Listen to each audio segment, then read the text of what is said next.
Hello my dear, welcome to our channel learn with ease. तो आज हम इस पार्ट में कवर करने वाले हैं हमारा माइक्रोब्स इन ह्यूमन वेलफेयर का दूसरा टॉपिक, जो है माइक्रोब्स इन इंडस्ट्रियल प्रोडक्ट्स। जैसा कि आप सभी ने हमारे पहले पार्ट में देखा होगा कि हमने microbes in house hold products के बारे में बात की थी, जिसमें हमने देखा था कि काफ़ी सारे माइक्रोब्स हैं जो हमारे हाउस होल्ड प्रोडक्ट्स में यूज़फुल होते हैं। तो आज हम देखेंगे हमारी माइक्रोब्स का इंडस्ट्रियल प्रोडक्ट्स में क्या यूज़ होता है। उसमें जैसे कुछ चीज़ें हैं, बिवरेजेस हो गई, एंटीबायोटिक्स हो गई, केमिकल्स हो गए, एंजाइम्स हो गई और बायोएक्टिव मॉलिक्यूल्स हो गई। ये चारों पांचों चीज़ें जो हैं, इनमें एंजाइम्स का यूज़ माइक्रोब्स का यूज़ होता है, और ये बिना माइक्रोब्स के यूज़ के नहीं बन सकती हैं। तो स्टार्ट करते हैं हमारे इस टॉपिक से। सभी लोग अपनी एनसीईआरटी बुक में इस टॉपिक को ओपन कर लें। तो चलिए स्टार्ट करते हैं हमारे इस टॉपिक को। Microbes in industrial products. Even in industry, microbes are used to synthesise a number of products valuable to human beings. अगर हम इंडस्ट्री की बात करें तो माइक्रोब्स जो हैं हमारे इंडस्ट्री में भी काफ़ी यूज़फुल होते हैं, जो कि हमारे ह्यूमन बींग्स के लिए बहुत वैल्यूएबल होते हैं।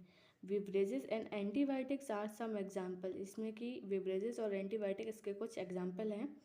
Production on an industrial scale requires growing microbes in very large vessels called fermenters. अगर देखा जाएगा कोई चीज़ हम बड़े अमाउंट में बनाना चाहते हैं, कोई भी चीज़ है, तो उसके लिए हमें बड़े अमाउंट में माइक्रोब्स को भी ग्रो करना पड़ता है। उसके लिए हम लार्ज वेसल्स का यूज़ करते हैं, जिसे हम फर्मेंटर्स बोलते हैं। ये हमारे कुछ पिक्चर शो की गई, ये होते हैं फर्मेंटर, जिसे हम लार्ज वेसल्स बोलते हैं। इसमें ही माइक्रोब्स को ग्रो किया जाता है। तो अब पढ़ते हैं हमारा fermented beverages. Microbes specially yeast have been used from time immemorial for the production of beverages like wine, beer, whisky, brandy और रम। माइक्रोब्स यूज़ होते हैं, स्पेशली ईस्ट में यूज़ होता है, और इसका प्रोडक्शन वाइन, बियर और विस्की, ब्रांडी, रम के लिए भी यूज़ किया जाता है। For the purpose of the same yeast, Saccharomyces cerevisiae used for bread making and commonly called brewer's yeast. जो हमारा सैक्रोमाइसिस सेरेवेसी था माइक्रोब, वो हमारा ब्लड मेकिंग में यूज्ड होता है, और जिसे हम वहाँ पे कहते हैं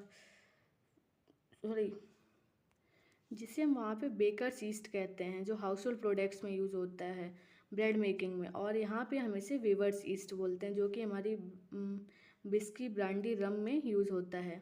इज़ यूज फॉर फर्मेंटेड मेंटल cereals and fruit juice to produce ethanol. ये हमारे मेल्टेड सीरियल्स और फ्रूट्स में भी यूज़ होता है। Depending on the type of the raw material used for fermentation and the type of processing with or without distillation, different types of alcoholic drinks are obtained. Wine and beer are produced without distillation, and whiskey, brandy and rum are produced by distillation of the fermented broth। जो हमारे fermentation का process होता है, वो दो process होते हैं। कुछ चीज़ें जो होती हैं हमारी डिस्टिलेशन के साथ में बनती हैं, और कुछ जो होती हैं विदाउट डिस्टिलेशन होती हैं। जैसे वाइन और बियर है, वो प्रोड्यूस होता है डिस्टिलेशन प्रोसेस से, और विस्की, ब्रांडी और रम जो है वो प्रोड्यूस्ड होता है डिस्टिलेशन प्रोसेस से। The protocol for fermentation plant, so in the figure 8.5, इस फिगर में फर्मेंटेशन प्लांट को पिक्चर दी गई है। अब बात करते हैं हम एंटीबायोटिक्स की। Antibiotics produced by microbes are regarded as one of the most significant discoveries of the 20th century and have greatly contributed towards the welfare of the human society। जो हमारा एंटीबायोटिक्स है वो भी माइक्रोब से ही produce होता है, और ये 20th सेंचुरी में डिस्कवरी हुई थी इस एंटीबायोटिक की, जो कि हमारी ह्यूमन सोसाइटी के लिए भी बहुत ही वेलफेयर है।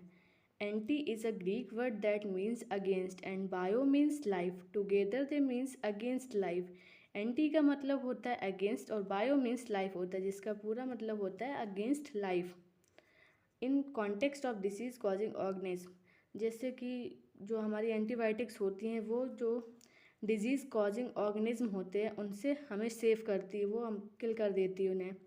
Whereas with reference to human beings, they are pro-life and not against। अगर हम बात करें ह्यूमन बींग्स की, तो एंटीबायोटिक्स प्रो लाइफ होती, मतलब हमें लाइफ ऑब्टेन करती हैं, और हम हमारी लाइफ के अगेंस्ट नहीं होती हैं। Antibiotics are chemical substances which are produced by some microbes and kill or retard the growth of other disease causing microbes. ये एंटीबायोटिक्स की हमारी डेफिनेशन दे रखी है। जो एंटीबायोटिक्स है हमारा केमिकल सब्सटेंस है जो प्रोड्यूस करता है माइक्रोब्स को एंड किल करता है वो माइक्रोब्स को जो हमारी बॉडी में डिजीज़ कॉज करते हैं। You are familiar with the commonly called antibiotic penicillin. जो हमारी एक एंटीबायोटिक है पेनिसिलियम, ये इसके बारे में सब लोगों को पता होगा। Do you know that the penicillin was the first antibiotic to be discovered. ये जो पेनिसिलिन हमारी एंटीबायोटिक है वो पहली एंटीबायोटिक है जो डिस्कवर्ड हुई थी and it was a chance discovery, और ये चांस से डिस्कवर हुई थी।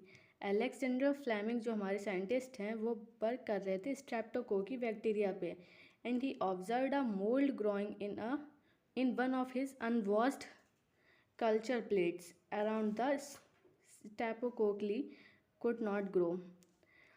इन्होंने एक बार एब्जॉर्व किया कि ये अपने लैब में काम कर रहे थे और इन्होंने एक प्लेट को वॉश करके नहीं रखा हुआ था जिस पे कुछ टाइम बाद में एक फंगस सा जम गया था जिसके अराउंड में स्ट्रेप्टोकोकी जो बैक्टीरिया था इनका वो ग्रो नहीं कर पा रहा था। He found out that it was due to the chemical produced by the mold and he named it penicillium after the mold Penicillium notatum। वो देखते हैं कि जो उसमें जो फंगस प्रोड्यूस होता है वो किसी केमिकल से प्रोड्यूस होता है जिसे वो पेनिसिलिन नेम देते हैं और वो हम उनका जो मोल्ड था उसका नाम पेनिसिलियम था तो उसे वो However, its full potential as effective antibiotics was established much later by Ernest Chen। और जो इसका फुल पोटेंशियल फुली डिस्कवर्ड की गई थी ये एंटीबायोटिक वो अर्नेस्ट चेन के द्वारा की गई थी और Howard Florey. This antibiotic was extensively use to treat American soldiers bounded in world war second. ये इस एंटीबायोटिक्स का यूज़ अमेरिकन सोल्जर्स को ट्रीट करने के लिए हुआ था वर्ल्ड वार सेकेंड के दौरान। Fleming, Chain and Florey was awarded the Nobel prize in 1945 for this discovery. Fleming, Chain और फ्लोरे को नोबेल प्राइज़ दिया गया था 1945 में पेनिसिलियम नोटेटम की डिस्कवरी के लिए। After Penicillium other antibiotics were also purified from other microbes. Penicillium के बाद में काफ़ी सारे एंटीबायोटिक्स बनाए गए थे जो कि काफ़ी अदर माइक्रोब्स से ग्रो हुए थे। Antibiotics have greatly improved our capacity to treat deadly diseases such as plague, whooping cough, diphtheria and leprosy which used to kill millions all over the globe। Antibiotics जो हैं हमारे काफ़ी सारी capacity को improve करती है और इस डिसीज़ को कॉज करती है जैसे कि प्लेग्यू हो गया, इसको बहुत अच्छे से ट्रीट करती है इस एंटीबायोटिक से। हुपिंग कफ जिसे हम काली खांसी भी बोलते हैं, डिप्थीरिया जिसे हम गाल घोटू बोलते हैं, लेप्सरी जिसे हम कुष्ठ रोग बोलते हैं। Today we can not imagine a world without antibiotics. और आज के ज़माने में हम एंटीबायोटिक्स के बिना वर्ड को इमेजिन भी नहीं कर सकते हैं। तो अब हम पढ़ेंगे हमारे केमिकल्स के बारे में, एंजाइम्स के बारे में और अदर बायोएक्टिव मॉलिक्यूल्स के बारे में। तो पहले स्टार्ट करते हैं हम केमिकल से। Microbes are also used for commercial and industrial production of certain chemicals like organic acid, alcohol and enzymes. Microbes जो हैं हमारे कॉमर्शियल एंड इंडस्ट्रियल प्रोडक्शन में काफ़ी यूज्ड होते हैं और जिससे कि कुछ सर्टेन केमिकल्स का प्रोडक्शन होता है जैसे कि ऑर्गेनिक एसिड का, अल्कोहल का और एंजाइम्स का। Example of an acid producer are Aspergillus niger जो है वो हमारा एक फंगस है जिससे कि सिट्रिक एसिड निकलता है। एसिटोबैक्टर एसिटी जो है हमारा बैक्टीरिया है जिससे कि एसिटिक एसिड निकलता है। क्लोस्ट्रीडियम ब्यूटाइलिकम एक बैक्टीरिया है जिससे कि ब्यूट्रिक एसिड निकलता है। लैक्टोबैसिलस जो हमारा बैक्टीरिया है जिससे लैक्टिक एसिड निकलता है। अब हम बात करेंगे एंजाइम्स की। Yeast Saccharomyces cerevisiae is used for commercial production of ethanol. जो ईस्ट है हमारा जिसमें इस माइक्रोब्स का यूज़ होता है सैक्रोमाइसिस सेरेवेसी, वो कमर्शियल प्रोडक्शन ऑफ एथेनॉल के लिए भी यूज़ होता है। Microbes are also used for production of enzymes. Microbes enzymes की प्रोडक्शन के लिए भी हेल्पफुल होते हैं। Lipase are used in detergent formulation and are helpful in removing oily stains from the laundry। जो हमारा लाइपेज है वो डिटर्जेंट फॉर्मुलेशन के लिए भी हेल्पफुल होता है और जो हमारे क्लॉथ्स पे ऑयली स्टेन्स लग जाते हैं उन्हें रिमूव करने के लिए भी यूज़ होता है। You must have notice that bottled fruit juice brought from the market are clearer as compared to those made at home. This is because the bottled juice are clarified by the use of pectinase and protease। आप सभी ने देखा होगा कि जैसे कि कोई भी फ्रूट का जूस अगर हम घर पे निकालते तो वो इतना क्लियर नहीं होता इन कंपैरिजन ऑफ मार्केट के जूस में। अगर कोई भी आप मार्केट का बॉटल वाला जूस लेते हैं तो देखा वो बहुत ही प्योरीफाइड होता है। वो क्यों होता है? क्योंकि उसमें इन दो एंजाइम्स का यूज़ होता है, pectinase and protease. Streptokinase produced by the bacteria Streptococcus and modified by the genetic engineering is used as a clot buster for removing clot from the blood vessels of patients who have undergo myocardial infarction leading to heart attack।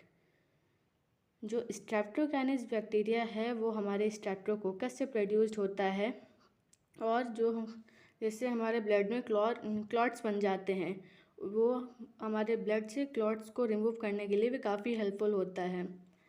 Another bioactive molecules cyclosporin A that is used as a immunosuppressive agent in organ transplant patients is produced by the fungus Trichoderma polysporum. जो हमारा इन bioactive molecules है cyclosporin A, ये used होता है immunosuppressive agent के लिए जो हमारे ऑर्गन ट्रांसप्लांटेशन में काफ़ी यूज़फुल होता है, जो कि एक फंगस है ट्राइकोडर्मा पॉलीस्पर्नम से साइक्लोस्पोरिन ए को निकाला जाता है। Statins produced by the yeast Monascus purpureus. जो स्टेटिन्स है वो ईस्ट है, स्टेटिन्स ईस्ट से प्रोड्यूस्ड होता है। जो ईस्ट है हमारा Monascus purpureus have been commercialized as a blood cholesterol lowering agent. ये हमारे ब्लड कोलेस्ट्रॉल लोअरिंग एजेंट को कॉमर्शलाइज करता है। It acts as completely inhibiting the enzymes responsible for synthesis of cholesterol. ये कम्प्लीटली इनहिबिट करता है एंजाइम्स को जो कि कोलेस्ट्रॉल के लिए रिस्पॉन्सिबल होते हैं। तो इसी के साथ में हमारी ये टॉपिक ख़त्म होता है। मिलते हैं नेक्स्ट पार्ट में, इसके आगे के टॉपिक को हम कवर करेंगे। और इस वीडियो को अगर आपको अच्छी लगी हो तो like, comment, subscribe and share ज़रूर करें। Thank you so much for watching.